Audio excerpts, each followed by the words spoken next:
안녕하세요, 반스타일입니다. 이 영상은 특수어비스 기어 43개의 성능을 알아보기에 앞서 히트수 표기가 돼서 타격수를 정확히 알 수 있고 특수 기어 중 도움말에도 지식이 없는 어비스 기어인 연격을 일주일간 심층 분석한 영상입니다. 이거 몰라도 게임을 즐기는데 1도 지장이 없는데 일주일을 밤을 새우며 시간을 녹였나 싶지만 이것도 서브 의뢰다라는 정신승리로 버티며 정리해봤습니다. 한 페이지를 볼 때마다 결론이 난 것 같으면서도 뭔데 이건 하게 됩니다. 펄 시스템. 실험 영상은 너무 길어. 정리 설명 마치고 영상 후반에 올리겠습니다. 부디 마지막 페이지까지 살아남으시길 바랍니다. 캠프 끝에 가면은 허수아비가 있습니다. 허수아비를 상대로 쌍수로 실험을 한 결과인데 허수아비가 처음에 볼 때는 피가 없어요. 당연히 부적합하다고 생각을 했지만 적의 피를 볼 수 있게 해주는 모자가 있습니다. 그래서 피가 고정인지 한번 계속 때려본 건데 피가 절반이 되면은 이 허수아비는 그로기 상태에 빠집니다. 그로기 상태까지 가는데 걸린 시간과 타수를 기록하면서 실험을 진행을 했습니다. 첫 번째 실험 결과입니다. 깡공격력과 연격에 관련된 실험입니다. 허수아비를 대상으로 회전배기만 사용하여 죽을 때까지 때려본 결과입니다. 공통 실험 조건으로는 쌍수를 사용했고 명시가 없는 경우에는 공격속도 15, 치명타 0, 그리고 회전배기로만 타격을 했습니다. 표를 한번 보겠습니다. 세팅 상태는 깡공격력 66 기준으로 연격을 꼈을 때와 안 꼈을 때의 총 타격수의 차이입니다. 공격력 66일 때 1939타를 때려야 허수아비가 다운됩니다. 12분 정도 때리는 거고, 근데 여기에다 연격 기어를 한 개를 꼽으면 715타면은 다운이 됩니다. 그래서 4분 30초 만에 허수아비를 다운시킬 수 있습니다. 연격 한 개의 효과가 2.7배의 효율을 줍니다. 그리고 깡공격력을 85 정도, 연격이 없는 경우에는 1912타로 소요시간이 11분 47초로 거의 동일한 걸 알 수 있습니다. 그럼 이번 실험으로 알 수 있는 거는 허수아비는 하드캡이 걸려 있다는 걸 알 수 있죠. 다음 표입니다. 공격력 성장이 멈추는 구간이 있다는 걸 전 실험에서 알 수 있었습니다. 그래서 연격을 낀 상태에서 공격력과 기어를 계속 올려보면서 한계점을 테스트 해봤습니다. 공격력 61 기준일 때 1176타가 들어갑니다. 근데 공격력이 62가 되면은 총 타격수는 714타입니다. 그래서 갑작스럽게 총 타격수가 확 줄어드는 걸 알 수 있고 공격력 62가 허수아비의 임계점을 돌파하는 딜 폭발 구간임을 알 수 있습니다. 거기에서 공격력을 66으로 올리고 75로 올려도 연격기어 한 개인 경우에 총 타격수는 유의미한 변화가 없습니다. 그래서 이 허수아비는 62 공격력에 연격기어 한 개일 때 가장 좋은 효율을 나타내고 있습니다. 그리고 공격력이 66일 때 어비스 기어 연격을 2개를 끼거나 3개를 껴 봤는데도 유의미한 타수 변화가 없습니다. 3타, 4타 뭐 이 정도 차이가 난 건데 하물며 제가 이 타수가 한 번 한 게 아닙니다. 대부분의 이 10분짜리 타격을 대부분 한 3번에서 5번 정도 해봤습니다. 그래서 하루 종일 허수아비만 때린 날이 긴 겁니다. 그래서 이 총 타격수는 유의미한 변화가 없다는 게 확실하고 이게 우연히 치명타의 발동률에 의해서 이번이 운이 좋네 마네라는 상황도 벌어진 게 아닌 게 확실합니다. 타격수도 워낙 많다 보니까 기본 치명타의 발생 확률도 이미 평균에 수렴했을 거기 때문에 치명타에 대한 변수는 여기서 고려되지 않습니다. 그래서 시스템상 회전배기 1타로는 몬스터에게 넣을 수 있는 데미지의 최대치, 즉 하드캡이 정해져 있다는 뜻입니다. 다음 실험입니다. 이 데미지 상한선 하드캡을 뚫는 방법을 찾아봤습니다. 그래서 다 공격력 62 기준으로 연격 한 개를 낀 상태의 실험입니다. 기본적으로 714타가 들어갔던 건데 여기에 추가로 치명타 세팅을 한번 해봤습니다. 치명타 6을 추가했더니 총 타격수가 656타로 23초의 시간 단축이 확인되었습니다. 그리고 여기에 시프트 우클릭으로 나가는 회전배기에 나가는 어비스 기어가 딱 하나 있는데 이게 태고의 응징입니다. 그래서 이 태고의 응징을 사용한 결과 600타로 줄어들고 소요시간은 3분 35초로 50초 정도가 줄어든 걸 확인할 수 있습니다. 그래서 하드캡을 뚫는 거는 깡 공격력이 아니라 치명타 또는 추가 피해를 주는 어비스 기어라는 사실을 알게 되었습니다. 다음 실험입니다. 쌍수의 공격력에 좌우가 다를 때의 시스템 연산법을 확인해 봤습니다. 왼손 공격력과 오른손 공격력의 평균이 61이 되었을 때의 타수를 한번 확인해 본 결과 818타가 들어갑니다. 그래서 평균은 61이지만 타수가 줄어드는 걸 알 수 있었는데 이 이유는 좌우 공격이 60일 때는 방어력에 막혀서 적은 공격력이 들어가고 62는 돌파 구간이기 때문에 타수를 줄여주는 효과가 있어서 그 중간 지점에서 최종 타격이 나오는 걸 알 수 있었습니다. 양손의 공격력이 상한선을 초과해서 62, 63, 75, 66 이런 식으로 평균 공격력을 올려봤지만 당연히도 타수가 줄어들지 않습니다. 이거는 하드캡에 막혀있다라는 앞선 결과의 돌출과 동일한 결과입니다. 그래서 쌍수 무기라면은 적에 따라서 한 손 무기라도 방어력, 관통, 인계점을 넘기는 게 유리합니다. 근데 허수아비는 62라는 걸 알고 있기 때문에 이 실험이 가능했습니다. 다음 실험입니다. 연격의 효율 및 두세 개 중첩 시의 효율성입니다. 이 실험은 공격력 66으로 진행했고 어비스 기어 연격이 없을 경우에는 1939타로 12분 동안 두들겨 패야 되는데 연격을 한 개를 꼈을 때는 715타로 7분 30초나 단축할 수 있었습니다. 그런데 연격을 2개를 끼나 3개를 끼나 의미가 없습니다. 이 회전배기의 스킬이 한 사이클에 총 4타가 들어갑니다. 그렇기 때문에 4타 차이가 난다면은 스킬 한 번 공격 사이클 정도만 차이가 나는 건데 이게 연격의 2개나 3개의 차이가 그 한 사이클 범주기 때문에 차이가 없다고 보시는 것도 무방한 것 같습니다. 다음 실험입니다. 제가 지난번에 공격 속도 관련된 실험 영상을 올린 게 있었었는데 공격 속도가 10에서 15로 갈 때 분명히 퍼센트 상으로 봤을 때는 차이가 있기는 있는데 되게 미미해요. 왜냐면 그때는 2사이클 정도만 타격을 했기 때문에 거의 못 느꼈는데 이제 실험이 2대 때리는 게 아니라 1000번 때리잖아요. 그래서 한번 실험을 해봤습니다. 첫 번째 실험은 공격 속도 15와 14일 때 둘 다 공격력은 56에 치명타 6입니다. 그래서 공격 인계점을 넘기지 못한 상태이기 때문에 매우 길게 실험을 했죠. 타격수를 보시면 알겠지만 한 사이클 정도 차이가 납니다. 4타 차이. 문제는 타격수가 아닙니다. 소요되는 시간이죠. 허수아비를 공략하는 데 걸린 시간은 한 8초 이상 속도가 빨라졌습니다. 그래서 공격 속도 1의 차이는 한 1000타 때릴 때 한 8초 아낄 수 있다는 것을 명확히 확인했죠. 다음 실험은 공격 속도 15와 13의 갭입니다. 근데 이거는 치명타 0 기준으로 실험을 했습니다. 이렇게 실험을 했을 때 한 2타 차이 정도 나고 공략 시간은 13일 때보다 15일 때가 한 10초 정도 더 빠른 걸 알 수 있습니다. 이렇게 실험을 한 1000타 정도 해보니까 13에서 15의 공략 속도는 분명히 효과는 있으나 실제적으로 1000타 때리는 보스는 존재하지 않습니다. 아무리 때려야 100타거든요. 쫄들은 많이 때려야 한 10번 때리겠죠. 이론상으로는 속도 차이가 존재하지만 이 정도로 어마무시하게 오래 타격해야 의미 있는 속도 증가를 측정할 수 있다라는 게 제 결론입니다. 허수아비 실험 결과입니다. 연격의 효과는 한계 이상은 현실적으로 느낄 수가 없고 하드캡이 시스템상으로 존재하는 걸 확인했습니다. 치명타와 특수기어는 하드캡을 넘기는 추가 데미지로 적용되는 것도 확인했고 공격 속도 13, 14, 15의 속도는 증가하는 것은 맞지만 콩알만큼 증가해서 현실적으로 느낄 수가 없습니다. 마지막으로 쌍수의 좌우 공격력은 평균 방식이 아니라 각각 손에 적용되어 있는 공격력과 어비스 기어, 치명타 모두 각각 적용돼서 산출되는 걸 확인할 수 있었습니다. 정말 긴 시간 동안 허수아비와 함께 한 주를 보냈는데 연격의 효과는 허수아비로 알 수 없습니다 라는 결론을 내렸습니다. 뻘짓을 했죠. 하드캡이 걸려있는 몹을 상대로 내가 대체 무슨 실험을 한 건가 라는 한참 뒤에 깨달았습니다. 당연히 하드캡이 걸려있으니 그걸 돌파하는 공격이 아니라면 효과를 확인할 수 없잖아요. 그렇기 때문에 결국에는 다시 푸툼으로 실험을 했습니다. 제가 안 맞고 연타 가능한 유일한 보스이기 때문입니다. 푸툼 관련 실험은 다음 영상으로 편집해서 올려드리겠습니다. 그리고 마지막까지 오신 김에 좋아요, 구독, 알림 설정 해주시면 정말 감사하겠습니다. 이번 실험 영상의 최종 결론은 푸툼이 알려줄 겁니다. 이미 실험은 다 마쳤습니다.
지난 제 영상에 댓글로 질문을 남겨주셨던 분들에 대한 답변입니다. 첫 번째 질문은 방패 관련된 공격 속도에 대한 질문이 있었습니다. 그리고 추가로 원소 관련된 질문이 있었는데, 원소 관련된 내용은 저도 아직 사용을 잘 안 하기 때문에 몰라서 이건 답변을 현재 드릴 수 없고요. 이 방패 관련된 거는 제가 지난번 영상에서 한번 올려드렸습니다. 방패의 공격 속도는 한손검을 사용할 때만 적용이 되고 그 외에는 적용이 되지 않는다는 게 그냥 결론입니다.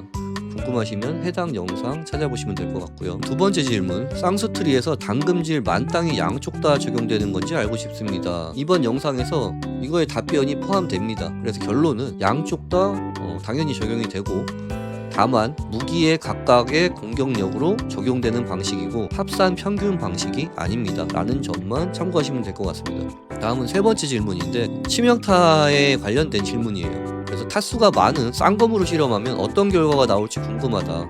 그래서 이번 실험은 전체가 그냥 쌍수입니다. 다 쌍검 가지고만 하기 때문에 이걸 보시면 그냥 참고가 되실 것 같은데, 쌍검이라고 이해를 실행한다는 부분에 대한 개인적인 견해는 이번 실험으로 각각 독립 시행을 확인했기 때문에 아주 적은 타수로 동일 시간에 치명타 평균을 내는 거에는 의미가 있고, 지금 제가 하는 실험처럼 한 번에 한 1000번쯤 두들겨 패는 거에는 큰 의미가 없어질 것 같습니다. 그리고 더 많은 댓글들이 있었는데 어비스 기어 관련된 질문들이거든요. 근데 그 질문에 앞서서 제가 이 연격에 대한 걸 먼저 알고 시작을 해야 될 것 같기 때문에 시작한 영상이기 때문에, 이 영상이 끝나면은 본격적으로 실험을 진행할 예정입니다. 그럼 다음 영상으로 찾아뵙겠습니다. 시청해주셔서 감사합니다.